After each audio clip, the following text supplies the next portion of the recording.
బడా బడా మీడియాలను అడ్డం పెట్టుకుని అబద్ధాలని అసూగా మాట్లాడేయచ్చు లేదా అసూగా చెప్పేయచ్చు, దాన్ని నిజమని జనం నమ్ముతారన్నటువంటి మూర్ఖత్వంతో ఉండేటటువంటి వ్యక్తుల్లో ఫస్ట్ పర్సన్ రాధాకృష్ణ.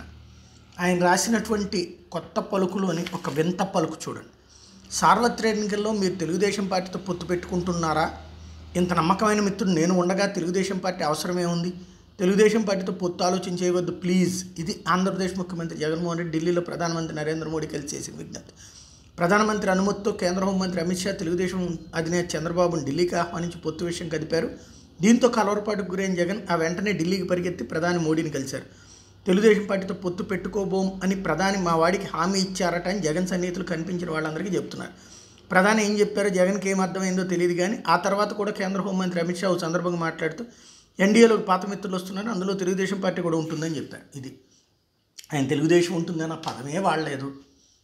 అడిగినప్పుడు తెలుగుదేశం పిలుస్తున్నారా అంటే ఇది చెప్పారు నెంబర్ 1. రెండవది వస్తుంది కూడా పొత్తు. ఇంకోటి మొట్టమొదటి నుండి జగన్ చెప్తుందే పొత్తు పెట్టుకోబోతున్నారు. ఇంకోటి జగన్ వెళ్ళి అయ్యా మీరు పెట్టుకోవద్దని బతిలాడతాడని చెప్పి కనీసం తెలుగుదేశం వాళ్ళు కూడా నమ్మట్లేదు. అదే వింత.